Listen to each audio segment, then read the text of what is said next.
In a cold prison room, under flickering fluorescent lights, a man in an orange jumpsuit sat silently, his hands shaking, his eyes hollow, counting the final hours of his life. Tomorrow was his execution.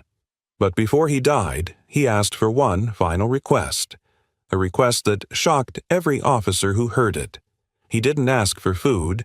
He didn't ask for forgiveness. He didn't ask for freedom.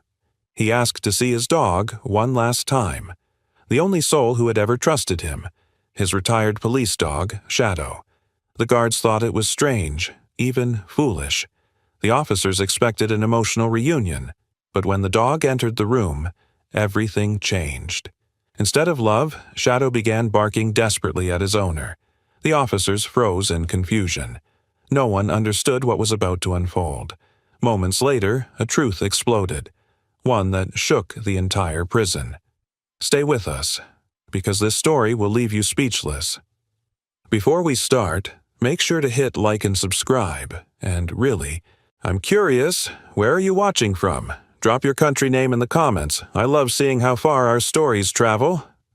The prison woke before dawn, long before the sun even touched the razor-wired walls. A cold, heavy silence clung to the hallways, one that only appeared on execution days. Even the guards, men hardened by years of routine and violence, moved differently today. Their boots echoed against the concrete floor with a rhythm that sounded like a countdown. At the far end of the death row corridor sat a man whose story had once been celebrated across the nation. His name was Ethan Ward, former police officer, former K-9 handler, former hero, now nothing more than an inmate in an orange suit, waiting for the final knock on his cell door. But Ethan wasn't pacing. He wasn't crying. He wasn't begging for mercy. He was sitting calmly on the edge of his bed, elbows on his knees, hands clasped tightly as if he was praying without moving his lips. The guards, watching him from the other side of the bars, exchanged uneasy glances. "Never seen one this calm," one muttered.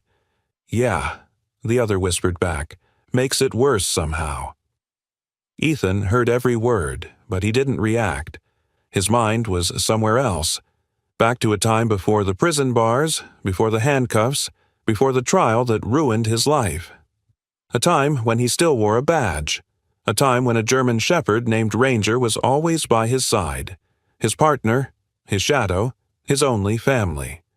A soft buzz filled the hallway as the main steel door unlocked. Every guard straightened. The warden stepped inside with a clipboard in hand, his face unreadable. Two chaplains followed behind him, along with a prison psychologist. This was the standard protocol, the final confirmation, the final walk. "Ethan Ward," the warden announced, voice firm but not unkind. "You will be escorted to the chamber in approximately 2 hours.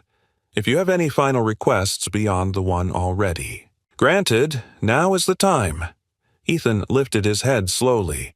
His eyes, tired, hollow but strangely peaceful, met the warden's. "No," he answered. "Just the one." The warden nodded. He already knew the request. Everyone did. It had been the subject of whispers for a week. Ethan's last wish before execution was to see his retired police dog one final time. Many guards didn't understand it. Some thought it was sentimental nonsense. Others thought it was strange that a man condemned for violence would want to see the very animal he once trained to hunt criminals. But Ethan's request had been approved. Ranger had been tracked down, retired, and living with a different handler now. Arrangements had been made. The warden cleared his throat. "They're bringing him in shortly. You'll see him before the procedure begins." Ethan closed his eyes briefly, relief washing through him like a wave he'd been holding back for years. "Thank you," he whispered. As the officials turned to leave, the guards began prepping the hallway, removing obstacles, unlocking doors, positioning themselves for control. The weight of the moment grew heavier with each passing second. Outside the prison walls, a black SUV was already approaching, carrying the dog Ethan had once trusted with his life. Inside the cell, Ethan inhaled deeply. Today might be the day he died. but it was also the first time in years he felt alive. Before Ethan Ward became inmate, Udaker 87-21, he was a name spoken with pride in every precinct across the city. For nearly 12 years, he and his canine partner Ranger had been an unbeatable team, tracking fugitives, locating missing children, uncovering drugs and weapons others missed. Their bond was legendary. Officers admired it. Criminals feared it. But all of that ended in a single night. A night the world believed Ethan had snapped. The official story spread like wildfire. Ethan Ward murdered a fellow officer during a routine raid. Shot him, at close range. No witnesses, no warning. And when backup arrived, Ethan was kneeling beside the fallen officer, blood on his hands, his weapon still warm. The media tore him apart. Headlines labeled him everything from a fallen hero to a cold-blooded traitor. Protesters filled the streets demanding justice. His badge was stripped from him before he even had a chance to speak. But the part that disturbed people the most, the detail that made his guilt seem undeniable, was Ranger. The dog had been found standing over the body, barking frantically at Ethan as officers pulled him away. To everyone watching, it looked like the loyal K9 was accusing his own handler. The prosecution used that image relentlessly. If the dog didn't trust him, they argued, why should any of us? Ethan, however, maintained his innocence. From the moment of his arrest to the moment of his conviction, he repeated the same words. I didn't kill him. Someone else was there.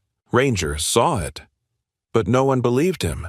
There were no security cameras inside the abandoned warehouse where the raid took place. No additional footprints. No fingerprints except Ethan's and the victim's. The ballistics matched Ethan's gun. Ranger couldn't testify. The case felt ironclad. Even Ranger was taken away and reassigned, forced into retirement shortly after. The truth was buried under layers of politics and pressure. The department needed someone to blame, someone to satisfy the public. Ethan became that someone. The trial lasted only a week. The jury delivered the verdict in less than 3 hours. Guilty. Life sentence. Until the victim's family demanded the death penalty, claiming Ethan's betrayal deserved the harshest punishment the law allowed. Ethan accepted it quietly. He didn't cry. He didn't shout. He didn't argue. Not because he was guilty, but because he had lost the only thing he truly cared about, his partner. And now, years later, on eve of his execution, the same dog, the one who barked at him that night, was on his way to the prison. The past was finally coming back, and Ethan knew this time. The truth wouldn't stay buried. Long before Ethan Ward became a condemned man, he was known as one of the bravest K9 handlers in the department. Fearless, disciplined, respected. But even among all the commendations pinned to his chest, his greatest pride was never the medals. It was Ranger. Ranger wasn't just any German shepherd. He was lean, lightning fast, sharp-eyed, and fiercely loyal. When Ethan first met him, a trembling young pup pulled from an abusive backyard breeder, no one believed the dog would ever be police material. He was skittish, malnourished, afraid of sudden movements. But Ethan saw something no one else did. He saw a survivor. Every morning before sunrise, Ethan trained him. Patiently, consistently, never with a raised voice. He spoke softly, encouraged gently, rewarded every tiny step of progress. Day after day, Ranger's fear faded. His confidence grew. His instincts sharpened. And soon he was outperforming every other rookies in the K9 Academy. Their bond wasn't just professional. It was something deeper. Ranger followed Ethan everywhere, even when off duty. They ate together, ran together, healed together after injuries. When Ethan struggled with nightmares from a violent case, Ranger would push his head under Ethan's hand, grounding him. When Ranger developed a limp after a rooftop chase, Ethan slept on the floor beside him for 3 nights until the dog recovered. They were more than partners. They were family, and Ranger proved that in the most unforgettable way the night he saved Ethan's life. It was during a warehouse drug bust, years before the tragic incident that ended Ethan's career. Ethan had entered the back corridors, unaware that a hidden assailant was waiting above the rafters. Without warning, a gunshot exploded in the darkness. Ethan dropped to the ground, the bullet narrowly missing him. Before he could react, the attacker leapt down, knife in hand, ready to finish the job. Ranger reached him first. The German Shepherd launched from the shadows with a roar that echoed through the warehouse. His teeth clamped onto the attacker's arm, knocking him off his feet. Ethan scrambled to regain control, but Ranger held firm, refusing to let the man strike again. Backup arrived moments later, but everyone knew the truth. If Ranger hadn't acted, Ethan wouldn't have survived. That night, Ethan sat on the floor, cradling Ranger's head in his hands, whispering softly, "You saved me, boy. I owe you everything." And he meant it. The city honored Ethan for bravery. The department gave Ranger a special commendation. But to Ethan, those awards meant nothing compared to the bond they shared, which was why the night Ranger barked at him in the warehouse, the night of the alleged murder, had destroyed him more than the arrest, more than the accusations, more than the sentence that followed. Ranger had never once turned on him, never once shown fear of him, never once questioned him. Until that one night. A night Ethan still couldn't fully remember, but Ranger clearly hadn't forgotten.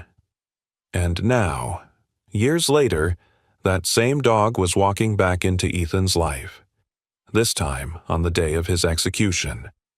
The moment Ethan's death sentence was finalized, the prison chaplain approached him with a clipboard and a somber expression. "Before we proceed with the final process, you're allowed one personal request, Ethan. Food, a letter, a meeting, anything within the law." For the first time in months, Ethan lifted his head. There were no long speeches, no hesitation, no dramatic pause. "I want to see Ranger," he said quietly. The chaplain blinked. "Your retired K-9 partner?" Ethan nodded. "Just 10 minutes, that's all." Word spread fast. Some guards muttered that it was pointless. Others scoffed, calling it pathetic sentimentality. One even joked that the dog might finish the job before the injection did. But beneath the cold humor was something else. Curiosity. Why would a man moments from death choose a dog over family, over food, over anything else? The warden held a closed-door meeting with the prison board. Allowing a K-9 inside the execution wing wasn't common, and Ranger wasn't a working dog anymore. But Ranger wasn't ordinary. His service record was legendary, and so was his connection to Ethan. After an hour of deliberation, the warden returned to Ethan's cell. "Your request is approved," he said, arms folded. "But under one condition." Ethan looked up. "The visit will happen in the execution chamber waiting room. You'll be restrained. The dog will be leashed and supervised. This is protocol." Ethan inhaled slowly. "I understand." Arrangements began immediately. Paperwork, calls, transportation clearance, Ranger's current. Handler, a young officer named Cole, was contacted. Ranger, now older, with more gray around his muzzle, was placed gently into a transport crate and loaded into a black SUV. Inside the prison, the air shifted. Guards rehearsed the movement plan, adjusting positions, setting up barriers, ensuring the path was clear. Execution days were always strict, but this one carried a strange tension, something heavier than procedure, deeper than duty. As guards escorted Ethan from his cell to the preparation room, one of them asked quietly, "Why the dog, Ward? Why him?" Ethan stopped walking. Chains clinked softly. "Because," he said, voice trembling despite his calm expression, "he's the only one who ever knew the real me." The guard didn't respond. He simply nodded and continued walking. For Ethan Ward, the countdown to death had begun. But so had the countdown to the truth, and Ranger, his loyal partner, his only friend, was on his way. The black SUV rolled through the prison gates with a deep mechanical growl, its tinted windows hiding the silent passenger inside. The guards watched from the tower, unsure what to expect. They had seen inmates receive visitors, but never a retired police dog being escorted like a dignitary. Inside the vehicle, Ranger sat quietly in his crate. Older now, grayer, battle-worn. His once bright eyes carried a lifetime of memories, some good, some haunting. Every bump of the road made his ears twitch. Every unfamiliar scent made him lift his nose, but there was one scent he remembered better than any other. Ethan. The vehicle stopped. The engine died. Officer Cole, Ranger's current handler, opened the back door and knelt beside the crate. "You ready, buddy?" he whispered. Ranger didn't bark. He didn't whine. He simply stared back with a slow, steady blink, the same look he used to give Ethan before a mission. Cole unlatched the crate, clipped on the leash, and gently guided him out. The guards froze as the old German shepherd stepped onto the pavement. Even in retirement, Ranger carried an aura that commanded respect. His posture low but powerful. His movements slow but deliberate. His presence enough to silence the yard. Cole held onto the leash tightly as they approached the main building. "Easy, boy. It's just a visit. Nothing scary." But Ranger wasn't scared. He was alert. Too alert. Inside the execution wing, the atmosphere shifted instantly. Guards who had been casually leaning on walls straightened. Some even whispered, "That's Ranger, the one from the Ward case." Ethan, waiting in the holding room, heard the whispers, heard the footsteps, heard the jangling of Ranger's collar. His heartbeat quickened, not with fear, but with something else. Hope. The door opened. Ranger entered. For a brief second, everything froze. Ethan stood in chains, breath caught in his throat. Ranger stood at the threshold, ears perked, eyes locked onto him. A moment passed. Heavy. Electric. Then something no one expected happened. Ranger didn't run to him. He didn't whine. He didn't show recognition. Instead, he growled. Deep. Low. Dangerous. The sound rattled the metal walls. Officer Cole jerked the leash. "Ranger, hey, easy." But the dog didn't budge. His gaze sharpened on Ethan like he was staring at a stranger. His body stiffened, his tail lowered. His lips pulled back just enough to show teeth. Gasps filled the room. One guard whispered, "Maybe the dog remembers what he did." Ethan's throat tightened. "Ranger." "Boy, it's me." Ranger took a threatening step forward. Cole tightened his grip. "Sir, stay still. He's reacting to something." Ethan didn't move. Couldn't move. His eyes remained locked on the only being he loved more than life itself. "Why are you growling?" Ethan whispered, voice cracking. Ranger continued to stare, not with hatred, but with confusion. And something else Ethan couldn't decipher. Something was wrong. Very wrong. And whatever the dog sensed, wasn't the man standing in chains. It was something hidden beneath the surface, something none of them had discovered yet. Ranger's growl deepened, vibrating through the room like a warning siren no one fully understood. The retired K9 stood rigid, ears pinned back, teeth slightly bared, tail stiff as iron. Not lunging, not attacking, but signaling something unmistakable. Danger. Ethan remained frozen, his hands bound in front of him, chains rattling softly as his chest rose and fell. He had imagined this moment 1,000 times, Ranger running to him, pressing his head against Ethan's legs like the old days. But instead, he was being studied, analyzed, judged. "Easy, Ranger. Easy," Officer Cole whispered, tightening his grip on the leash. But Ranger didn't listen. He took another slow step toward Ethan. Ethan felt his throat tighten. "Boy, what's wrong?" he whispered. "It's me." But Ranger wasn't reacting to Ethan's voice. He was reacting to something else, something beneath the surface. A guard muttered under his breath, "Dog probably still remembers the warehouse, remembers him killing that officer." Another guard elbowed him. "Shut up. Let the dog do his thing." Cole glanced nervously at the warden. "Sir, should we remove the dog?" "No," the warden said sharply. "Let's observe. This reaction might tell us something about the inmates."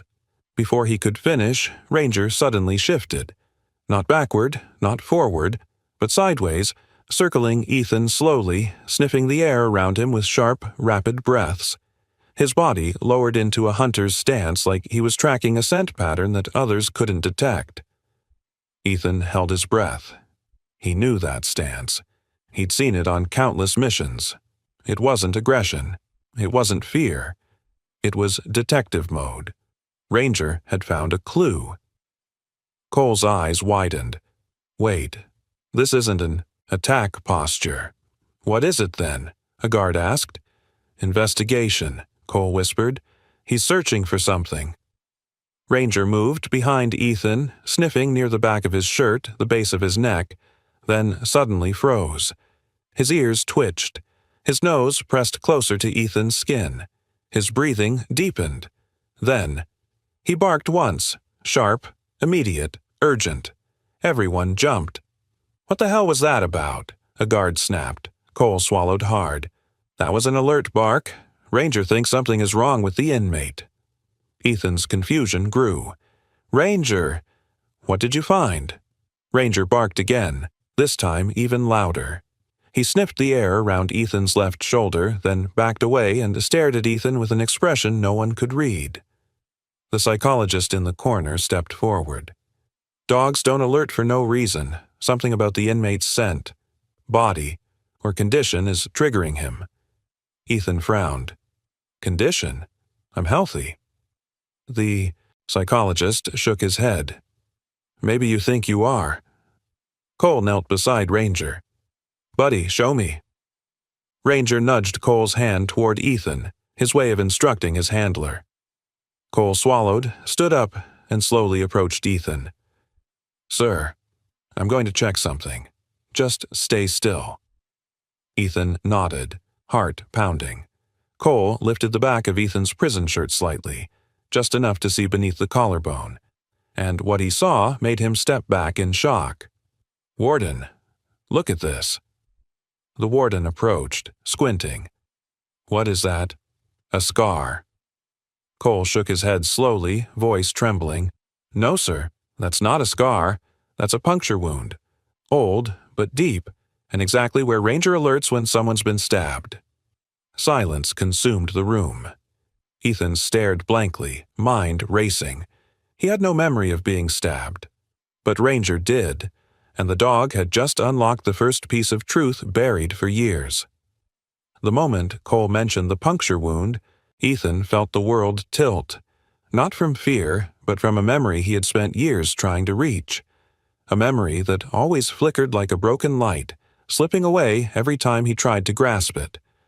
Ranger's sudden bark jolted something loose inside him.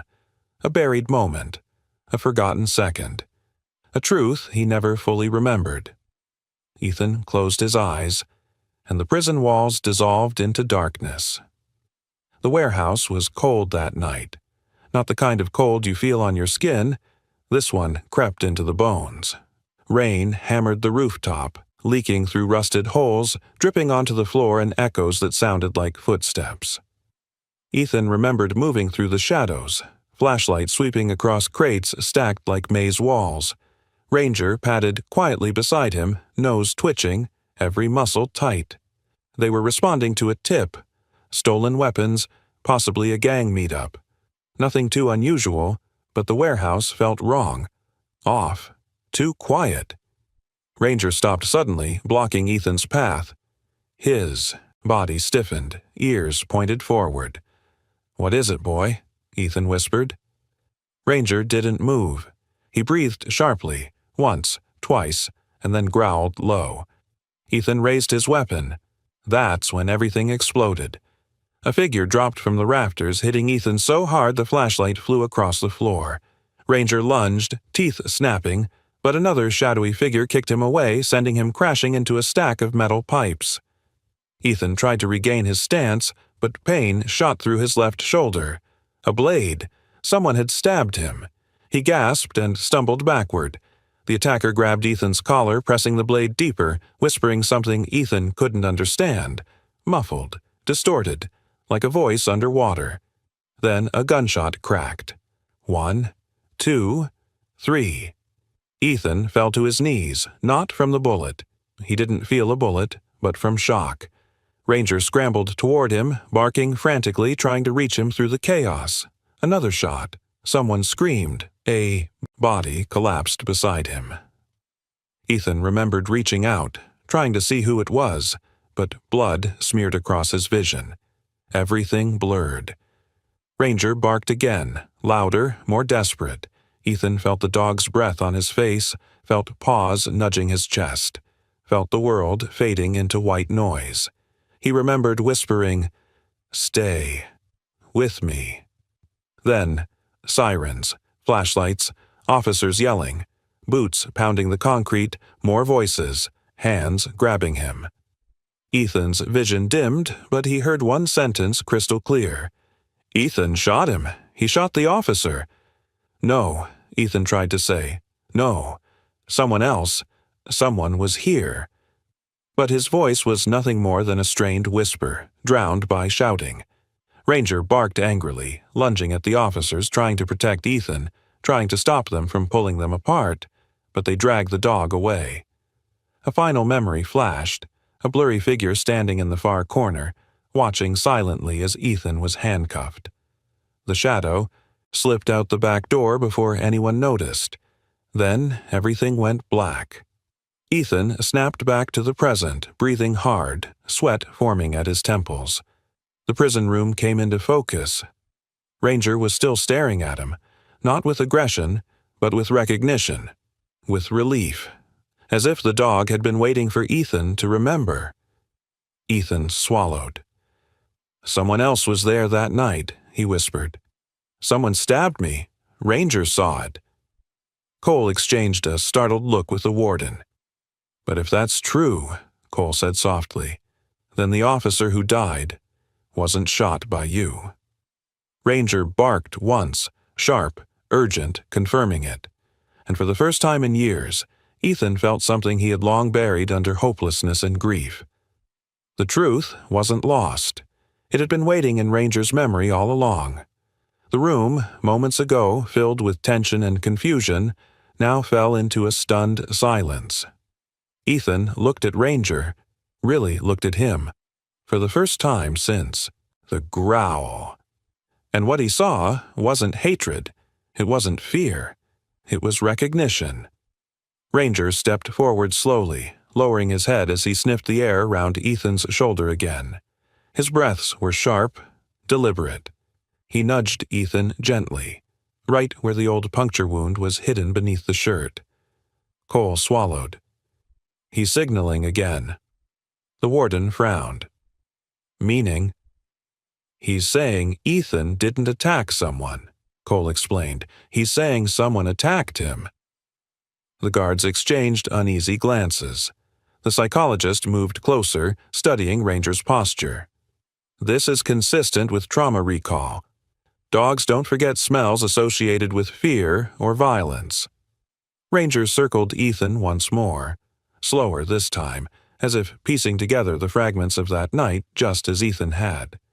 His tail wasn't tucked anymore. It stood low but steady. His ears twitched, not backward in aggression but forward in alertness. Then the retired K9 did something unexpected. He sat, right in front of Ethan. His eyes lifted up, locking with Ethan's, the same way he used to sit after successfully identifying a suspect. Cole covered his mouth. "Oh my God, he's signaling a match." "A match?" a guard echoed. "Ranger is telling us that Ethan's scent matches the victim's blood scent from the crime scene," Cole explained. "Not as an attacker, but as someone who was attacked. He's identifying Ethan as a victim, not the perpetrator. Ethan felt his knees weaken. You knew, didn't you? He whispered, voice trembling. You tried to tell them that night. Ranger nudged Ethan's chest with his nose, releasing a soft whine, a sound that carried years of confusion and pain, finally resurfacing. The psychologist stepped forward. Warden, this changes everything. But the warden wasn't convinced yet. A dog's memory is valuable, but it's not evidence. We still have physical proof, ballistics, reports. Cole straightened, gripping Ranger's leash. Sir, with respect, Ranger has never given a false signal. Not once in his entire service. He's identified murderers, kidnappers, gang leaders, people court said were innocent until Ranger proved otherwise. Ranger barked once, loud enough to echo off the concrete. The warden flinched. The dog's certainty was impossible to ignore. Ethan's heart pounded. Memories of the warehouse flickered again.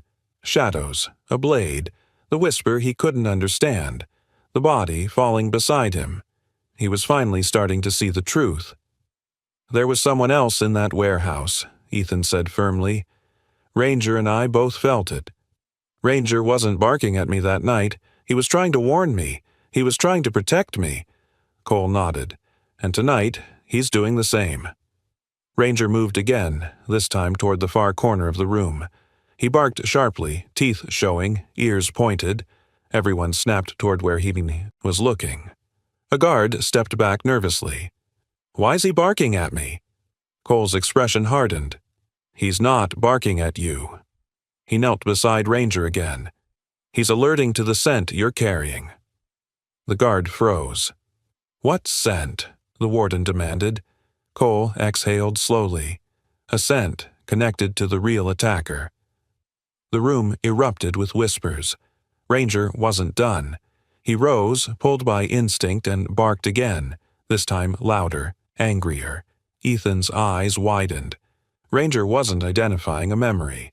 He was identifying a living suspect. Ranger's growls tore through the room like a blade cutting through silence. Every officer stiffened. The guard he was staring at, Officer Hale, took an uneasy step back, his hand twitching toward his belt. Why's he looking at me like that? Hale snapped defensively, voice cracking. Cole didn't answer immediately. He moved carefully beside Ranger, watching the dog's body language. Ranger wasn't just reacting. He was tracking. His nose twitched rapidly, drawing in Hale's scent. Then Ranger dipped his head, sniffing the air near Ethan again as if comparing the two. Cole's eyes widened. He's cross-checking odors. Huh? The warden demanded. He's comparing Hale's scent to Ethan's injury, and the scent memory from the warehouse. Cole's voice dropped. Ranger thinks Hale was in that building that night. Hale barked out a laugh, too loud, too forced. That's insane. I wasn't even on shift. This dog is senile. He's old. He's confused. But his voice shook. Ranger growled deeper. Ethan watched closely. He had worked with Ranger long enough to understand him without words. And the dog's posture now wasn't confusion or aggression. It was accusation. Something darker twisted in Hale's expression. Fear. Real fear. Cole stepped closer, his tone calm but sharp.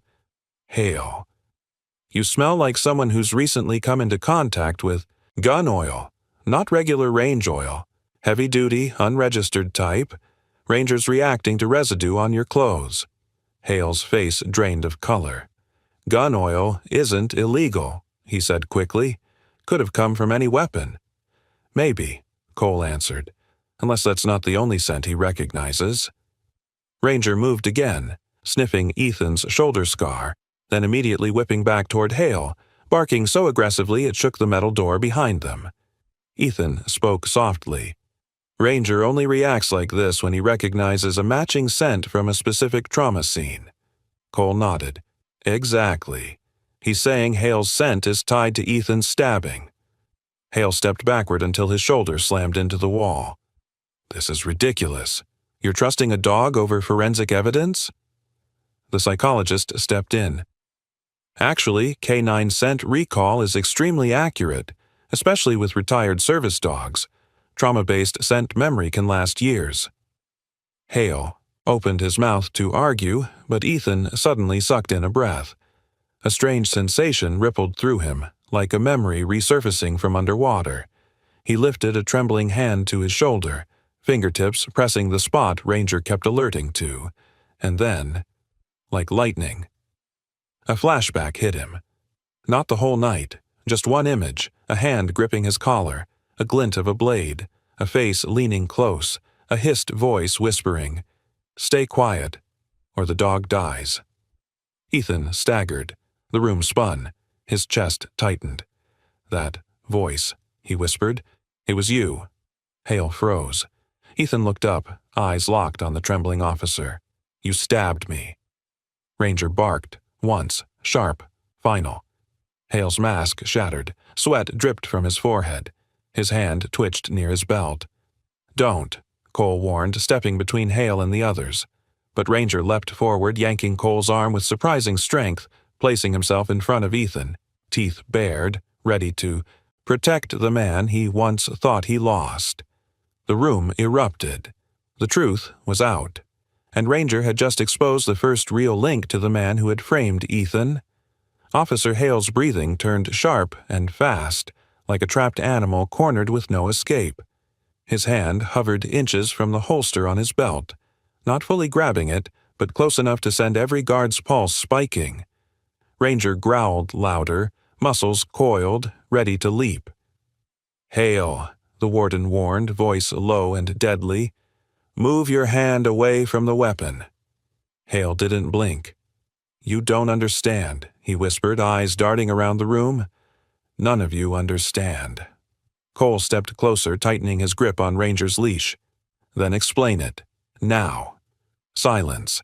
Hale's chest rose and fell rapidly. Sweat beaded on his forehead. His eyes flicked to Ethan, the man he helped condemn to death.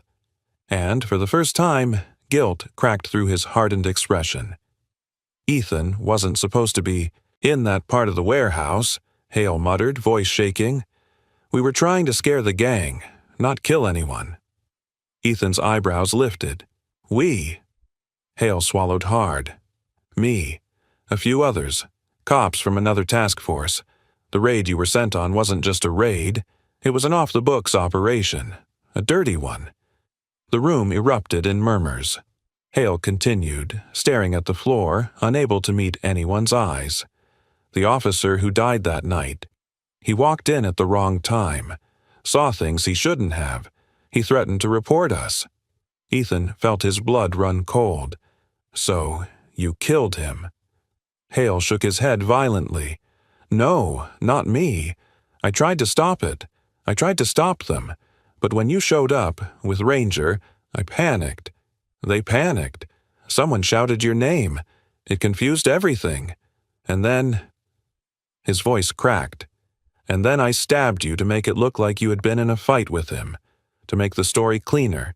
To make it believable." Ethan stared numbly. "You stabbed me.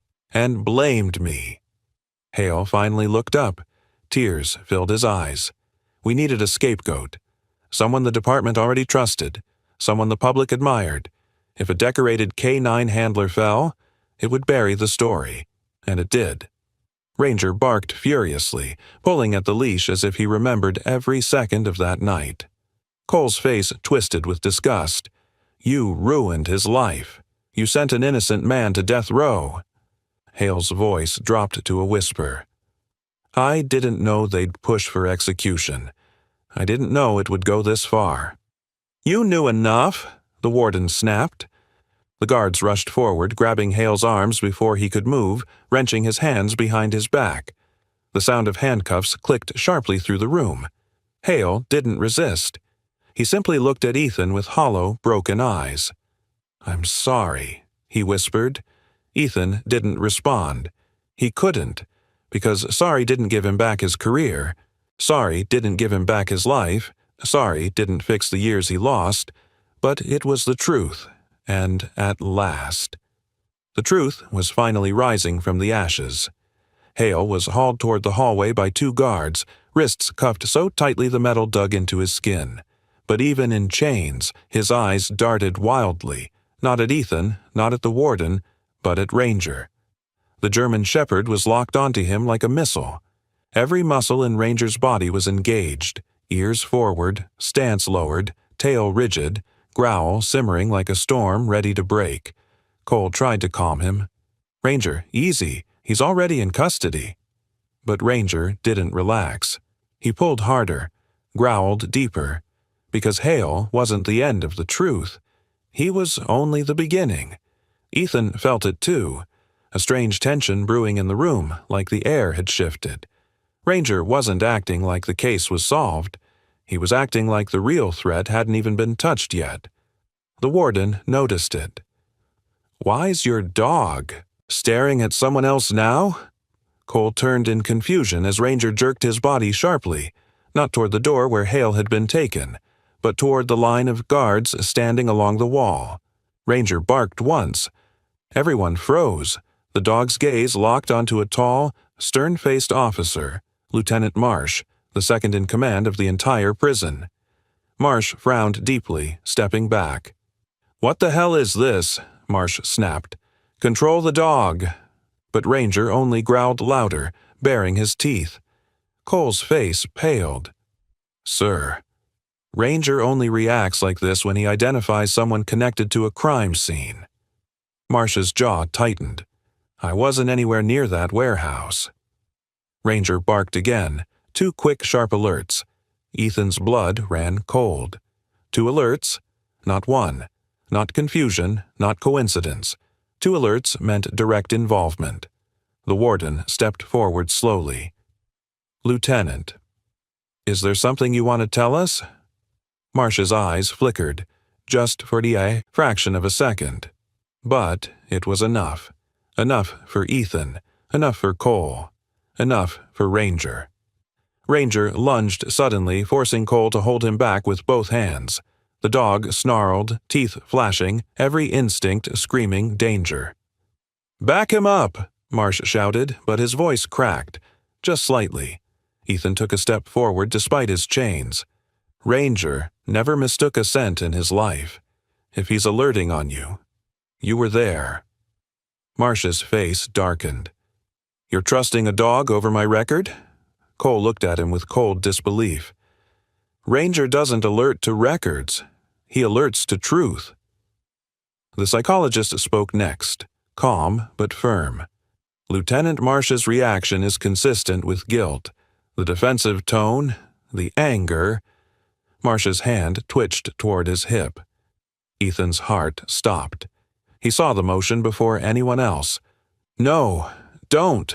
Ethan shouted. Cole spun just in time, pulling Ranger behind him as Marsh reached for his concealed weapon. But Ranger moved faster. The old German shepherd lunged with a roar that shook the entire room. He slammed into Marsh's wrist, knocking the gun loose. It clattered across the floor as guards tackled Marsh, pinning him hard against the wall. Marsh shouted angrily, "Get your hands off me! I didn't do anything!" But his mask had broken. And Ranger, panting hard, stared straight into Marsh's eyes with the certainty of a witness who had waited years to speak. Ethan whispered, voice shaking with truth finally surfacing. "It wasn't Hale who killed that officer." He looked at Marsh, trapped beneath the weight of his own lies. "It was you." Ranger let out one final bark, sharp as a verdict. The real enemy had finally been found. The execution chamber had never seen chaos like this. Officers pinned Lieutenant Marsh to the floor, his face grinding against the cold concrete as he spat curses and denial. Ranger stood only a few feet away, chest heaving, tail stiff, eyes locked, onto the disgraced lieutenant like a soldier guarding a war prisoner. The warden, normally composed even under pressure, looked rattled. "Everyone stop talking," he barked. "Nobody moves. Nobody leaves this room." The order echoed off the metal walls. Ethan stood silently in chains, watching the scene unfold with a mix of disbelief and numbness. For years, he had lived with the weight of a crime he didn't commit. For years, he'd been painted as a traitor. And now, in the very room where his life was supposed to end, the truth clawed its way into the light. A guard stepped forward, breath trembling. "Sir." Marsh tried to reach for a weapon. That alone is enough to detain him. "It's not just that," Cole said, eyes never leaving Ranger. "My dog just identified him with the same scent memory he used to expose Hale." The warden paced in front of Marsh. "Lieutenant, if you know anything about what happened that night, speak now." Marsh glared up, teeth clenched. "You're out of your mind if you think I'm going to confess because a dog barked at me." Ranger growled, low and dangerous. Cole crouched beside the dog. "He's not just barking, he's confirming. Ranger never forgets a trauma scent. Ever." The psychologist turned to the warden. "Sir, with 2 identifications, attempting to draw a weapon, and Hale's testimony, this is enough to pause the execution and open an emergency hearing." The warden's jaw tightened. He looked at Ethan, chained, exhausted, yet holding a spark of hope he didn't dare express. "Unlock him," the warden commanded. Gasps filled the room. 2 guards hesitated, but the warden shouted, "Now!" They hurried to remove Ethan's restraints. The metal clattered to the floor. Ethan flexed his hands slowly as if reminding himself they were his. The warden lifted the radio on his shoulder. "Contact the state governor. Immediate delay on the execution. We have new evidence." Another guard stepped forward. "Sir, they'll want documentation." "They're going to get documentation," the warden snapped. "Every testimony, every statement, every detail in this room. Start recording." A guard tapped his body cam. A soft beep confirmed it. Ethan swallowed hard. "Marsh didn't act alone," he said quietly. "Someone planned this. Someone ordered it." Marsh laughed bitterly from the floor. "You think you know everything, Ward? You don't know anything." But his voice trembled. The warden crouched beside Marsh, eyes cold. "Lieutenant, you're done hiding. You're under arrest for conspiracy, obstruction, and potentially murder." The words hit the room like thunder. Ranger stepped forward, placing himself between Marsh and Ethan, guarding him the way he always used to. For the first time since being sentenced to death, Ethan felt the prison walls shift, not closing in on him, but finally cracking open. The execution chamber had transformed into something else entirely. A courtroom, a battleground, a place where truth had finally taken its first breath. The execution chamber buzzed with frantic activity, radios crackling, officers exchanging confused whispers, the warden issuing rapid orders. But Ethan didn't hear any of it. His eyes were fixed on Marsh, because the way Marsh glared at him wasn't the glare of a man caught in a mistake. It was the glare of a man who had been hiding a secret for years. A guard forced Marsh into a chair, his wrists cuffed behind him. Ranger sat only a few feet away, eyes burning with an old memory that had finally found a target. The warden faced Marsh again. "You're going to tell us what happened in that warehouse. Not Hale's version. Your version." Marsh let out a dry laugh. "And why would I do that?" "Because," the psychologist said sharply, "the truth is coming out with or without your cooperation. Ranger has already identified you. Hale confessed. And you tried to pull a weapon. You're finished." Marsh's eyes flickered. Fear, then anger, then something more dangerous. Resignation. He exhaled slowly. "Fine," he muttered, "but Ward should hear it himself. He deserves that much, after everything we did to him." Ethan stepped closer, his fists clenched. Marsh looked up at him. "You were never supposed to walk into that warehouse, Ward. That was a restricted training site. Off the books. A unit I was running. That didn't exactly follow department rules." Ethan stiffened. "You were running illegal operations?" "Stings, threats, intimidation jobs." Marsh shrugged. A shortcut to make numbers look good. The department loved the results, so they never asked questions. Ethan felt sick. And the officer who died that night? Marsh's jaw tightened. He found out. He threatened to expose us. So you killed him, Ethan said, voice shaking. Marsh's eyes darted away. He pulled a gun first. I fired back. It was self-defense, at least at the start. Ethan's voice broke. And you framed me. You showed up early, Marsh snapped. You weren't supposed to be there. Hale panicked. I panicked. Ranger was barking. You were bleeding. It was chaos. Chaos you created, Cole said coldly. Marsh didn't deny it. He looked at Ethan again. Dragging your name through the mud was the only way to protect ourselves. You were the perfect scapegoat. Clean record. Hero reputation. The public would believe you snapped under pressure. Ethan swallowed hard. And you watched them destroy my life. Marsh nodded slowly. Better your life than ours. Ranger growled, deep and furious. Marsh winced under the sound. Ethan stared at him, tears burning in his eyes. I lost my badge, my future, my friends, everything. Marsh whispered, barely audible. We didn't think you'd get the death penalty. But you did nothing to stop it, the warden said. Marsh remained silent. Because there was no excuse, no justification, only guilt, only truth, and the truth was finally standing in the open, because Ranger had remembered what no one else wanted to see. The execution chamber, once meant to silence Ethan forever, now buzzed with frantic movement and raw disbelief. Marsh sat cuffed, eyes downcast, his breathing shallow. Hale had already been taken to holding, trembling under the weight of his confession.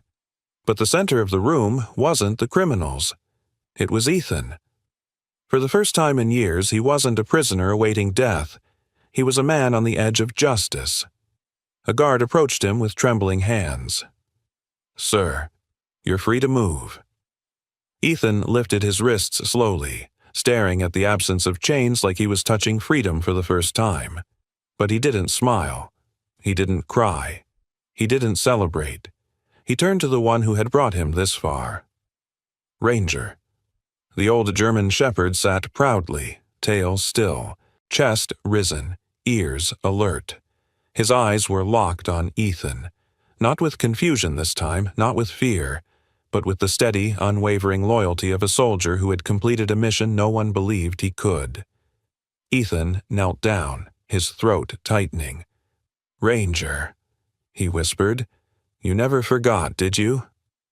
The dog leaned forward, pressing his forehead against Ethan's chest, releasing a soft, tired whine that carried years of guilt, years of not understanding why his partner disappeared, years of separation, years of memories buried beneath trauma.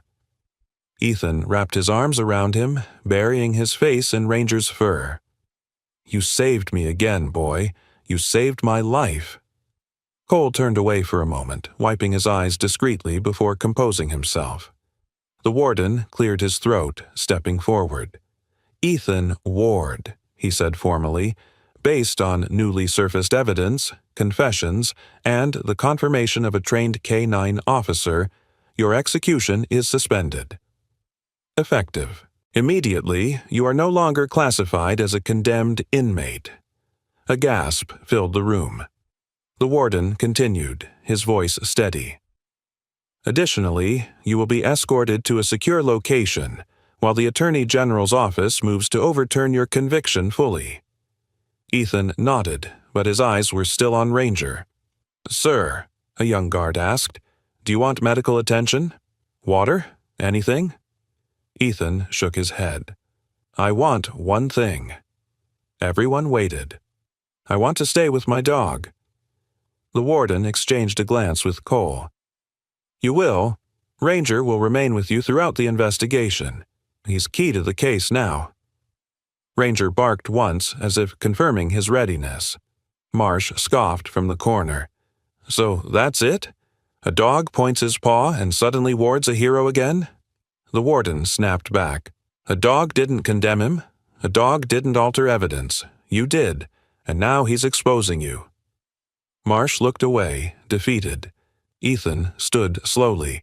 Ranger, rising beside him like a shadow he'd been missing for years. The guards parted, forming a respectful path as Ethan walked forward with Ranger at his side. For the first time in forever, they weren't marching him toward death. They were marching him toward truth, toward justice, toward the life he had been robbed of. And though Ranger's steps were slower now, every inch of his posture screamed one thing: "Where you go, I go." Because freedom wasn't won in a courtroom. It was bought by loyalty. Raw, unbreakable, unforgettable loyalty. The sun was rising when Ethan stepped out of the prison for the first time in years, not through the back gate reserved for bodies, but through the front entrance reserved for the living. The cold morning air hit his face, carrying the scent of freedom. And something else. Ranger.